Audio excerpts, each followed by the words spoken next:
I'm watching this game last night, and they did what I thought they would do. Ben Simmons played a lot of the 5, and that's exactly what they needed to do. They needed to have Ben Simmons down at the 5 spot.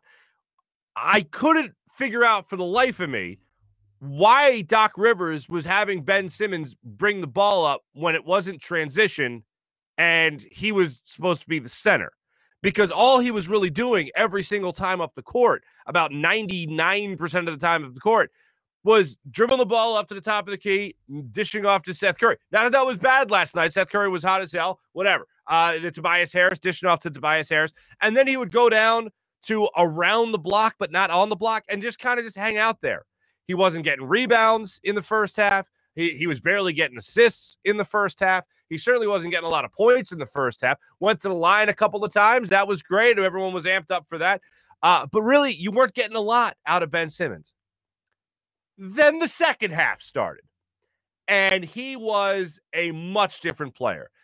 He went to the rim aggressively as the ball-dominant guard one time in terms of bringing it up the floor and trying to beat somebody off the dribble to get to the rim and throw it down. One time that happened in the first half. There was another time where he went to the rim on a fast break and was able to throw it down when he got the alley-oop. I believe it was finished. The alley-oop was from Tobias Harris. He threw it down. That was great to see. But really, the aggressive attacking Ben Simmons, we didn't really see get going until the second half of play. And that's when the Sixers really took over. Go figure that it was directly tied to Ben Simmons being aggressive. And that's what becomes so frustrated for a lot of us who do admire Ben Simmons' game and go, well, where is that all the time? That kind of thing. But it really comes down to, I believe, two things.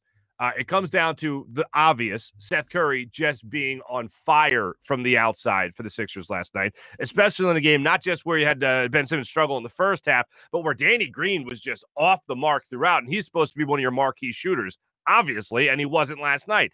But Seth Curry last night was the guy that you could go to almost on every possession and have confidence that he was going to get you points. That was a huge difference in the ballgame. But the change in momentum and the shift from, wow, this is a game to, okay, they're wrapping this up tonight, no doubt about it.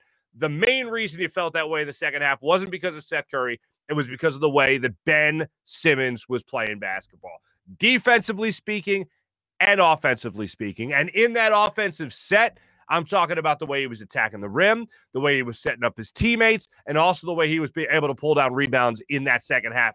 And no better example than really what he was able to do in the fourth quarter. I think he had five rebounds in the fourth quarter alone.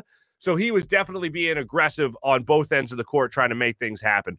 And then a guy that filled in the gaps when you needed some scoring off the bench. Furkan Korkmaz helped you out. Yes, he did, no doubt. But the guy that really impressed me off the bench was Tyrese Maxey.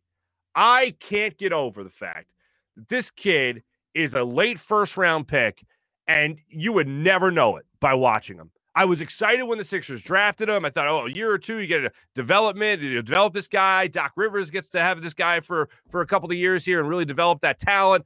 Sam Cassell on your coaching staff has an opportunity to develop him as well. And he just came out last night, and he was driving at Bradley Beal. He was driving at Russell Westbrook. He did not care who was in front of him. He was going to attack the rim and be aggressive. And it was just a beautiful sight to watch that young man play basketball last night. And he didn't care. He wasn't scared. He was brimming with confidence. I was looking at him last night, and even one or two people tweeted me.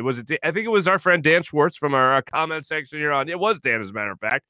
That hit me up and said, how much longer after the first time? How much longer do people say, why isn't Maxey getting more of Ben Simmons minutes?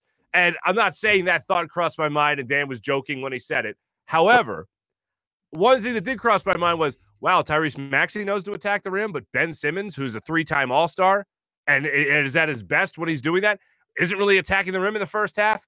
But thank goodness that changed in the second half. And like I said, that was really – everything else was kind of keeping pace, keeping it a game. The game changed to a Sixers-dominated ball game when Ben Simmons became a dominant force driving the paint and making things happen. That's when the game really changed. It was phenomenal to see. And when you're watching this game play out, you just saw how much fun Matisse Thybulle was having.